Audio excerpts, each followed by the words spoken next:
ഒരു പൊതുചടങ്ങിൽ പങ്കെടുക്കാൻ മടിയോ പേടിയോ ഉള്ളവരാണോ നിങ്ങൾ?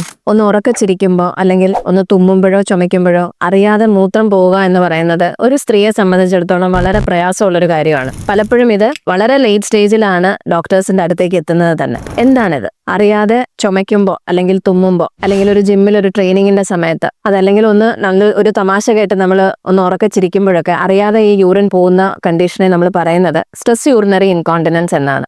SUI എന്ന് നമ്മൾ ഷോർട്ട് ഫോമിൽ പറയും. എന്താണിത്? ഒരു നോർമൽ മെക്കാനിസത്തിൽ നമ്മുടെ വജൈനൽ ആംഗുലേഷൻ കാരണം യൂറിൻ ബ്ലാഡറിൽ നിന്ന് പുറത്തു പോകുന്നത് പ്രിവെന്റ് ചെയ്യും. പക്ഷെ പല റീസൺസ് കൊണ്ട്, അതായത് ഇപ്പോൾ ഒരു 3 or 4 പ്രസവം കഴിഞ്ഞ ആൾക്കാരിൽ വജൈനൽ ലാക്സിറ്റി അല്ലെങ്കിൽ പെൽവിക് മസിൽസിന്റെ സ്ട്രെങ്ത് കുറഞ്ഞിട്ട് അതിന് വീക്ക്നെസ് വരും. പിന്നെ അതുപോലെ തന്നെ പല അസുഖങ്ങളുണ്ട്. ഗർഭാധാനം പുറത്തേക്ക് തള്ളി വരുന്ന പ്രൊലാപ്സ്, അതുപോലെ ഫൈബ്രോയിഡ്, ഇങ്ങനത്തെ ഓരോ റീസൺസ് കാരണം ഈ ആംഗുലേഷൻ നഷ്ടപ്പെടുകയും അബ്ഡോമിനൽ പ്രഷർ കൂടുന്ന രീതിയിലുള്ള അസുഖങ്ങളോ അല്ലെങ്കിൽ ഞാൻ ഈ പറഞ്ഞ കാരണങ്ങളോ കൊണ്ട് പ്രഷർ കൂടുമ്പോൾ ഈ ബ്ലാഡറിന് യൂറിൻ ഹോൾഡ് ചെയ്ത് വെക്കാനുള്ള കപ്പാസിറ്റി കുറയുകയും ഇത് പുറത്തേക്ക് അറിയാണ്ട് പോവുകയും ചെയ്യും. അപ്പോൾ ഇത് എങ്ങനെയാണ് നമുക്ക് ട്രീറ്റ് ചെയ്യാൻ പറ്റുക? ഏർലി സ്റ്റേജ് ആണെങ്കിൽ നമുക്കിതിന് എക്സസൈസസ് ഉണ്ട്. അത് വെച്ച് നമുക്ക് ഒരു പരിധിവരെ ഇതിനെ തടയാൻ പറ്റും. പിന്നെയുള്ളതെന്ന് പറയുന്നത് മെഷ് വെച്ചിട്ടുള്ള സർജറീസും അതുപോലെ തന്നെ കീഹോൾ വഴി ചെയ്യുന്ന ലാപ്രോസ്കോപ്പിക് സർജറീസും അവൈലബിൾ ആണ്.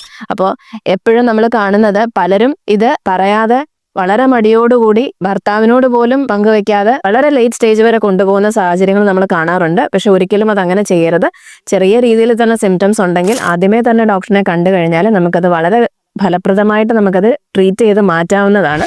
ഈ വിഷയത്തിനെ കുറിച്ച് എന്തെങ്കിലും സംശയങ്ങൾ ഉണ്ടെങ്കിൽ താഴെ കാണുന്ന നമ്പറിൽ കോൺടാക്ട് ചെയ്യാവുന്നതാണ്. Thank you.